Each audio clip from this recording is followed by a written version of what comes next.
Hello friend, Sanju kitchen চ্যানেলে সবাইকে স্বাগত। Welcome back to my channel. কেউ ভিডিওটা স্কিপ করো না, পুরো ভিডিওটা দেখার একান্ত অনুরোধ রইল। তো ওটা দেখতে পেলে মনে হলো কি ছানার বড়া, তাই তো?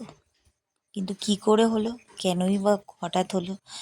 দুধ কিনে রেখেছিলাম কফি খাওয়ার জন্য। আমাদের এমনিতে দুধটা কেউ পছন্দ করে না, তো সেটা ফ্রিজে তুলতে একদম অনায়াসেই ভুলে গেছি। আমি আর আমার শাশুড়ি মা দুজনেই ভুলে গেছি, কিছু করার নেই। তো পরের দিন উঠে দেখছি সেই দুধটা তো একেবারে ছানায় পরিণত হয়ে গেছে। তাই জন্য আবার কি করলাম, গ্যাসটা জ্বালিয়ে আরও ফুটিয়ে নিলাম।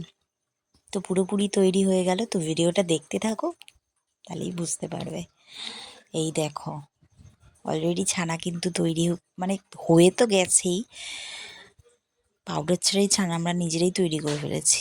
দুধ কেটে গেছে তো ভুলেই গেছি, ডিমালও ভুলে গেছি যে এক বাটি দুধ রয়েছে। তো যাই হোক, এই হলো ছেঁকে নিচ্ছি। তখন ছানা হয়েই রয়েছে, তখন সেটাকে তো সৎ ব্যবহার করতে হবে বলো। তাই জন্য কি করছি দেখো, ছেঁকে নিলাম ভালো করে। আসলে দুধ বাড়িতে না খেলে দুধের প্রতি আর কোনো ইয়েটাও থাকে না, সেই নালে তো এটা দিয়ে সেটা দিয়ে রুটি দিয়ে ভাত দিয়ে খাওয়াই হয়ে যায়, তাই না? সকলেরই দুধে অ্যাসিডিটি। এই দেখো, হলুদ, নুন, জিরে ধনের গুঁড়ো আর যতটা ছানার ইয়ে থাকবে সেই পরিমাণে কিন্তু দুধের পরিমাণে অনুযায়ী কিন্তু সেই পরিমাণ ময়দাটাও দিতে হবে। দিয়ে একেবারে মেখে নিচ্ছি ভালো করে। ময়ামটা যেভাবে হয় আর কি, আটা মাখা হয় যেভাবে, তো সেভাবে মেখে নিচ্ছি। তার সাথে একটু পরিমাণ মতো চিনিও দিয়ে দিচ্ছি, আর একটু স্লাইট লঙ্কার গুঁড়ো।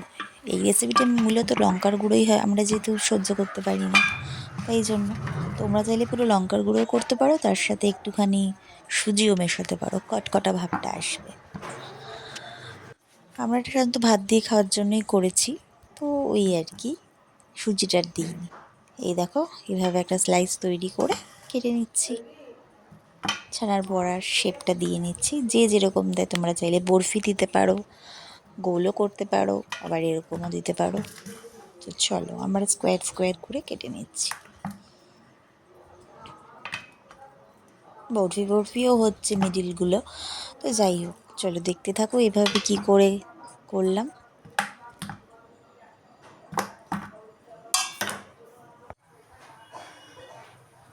এইবার গরম কড়াইয়ের তেলে ভেজে নিলাম, তেলটা খানিকক্ষণ দিয়ে ভেজে নিলাম। দেখো লালচে লালচে কি সুন্দর।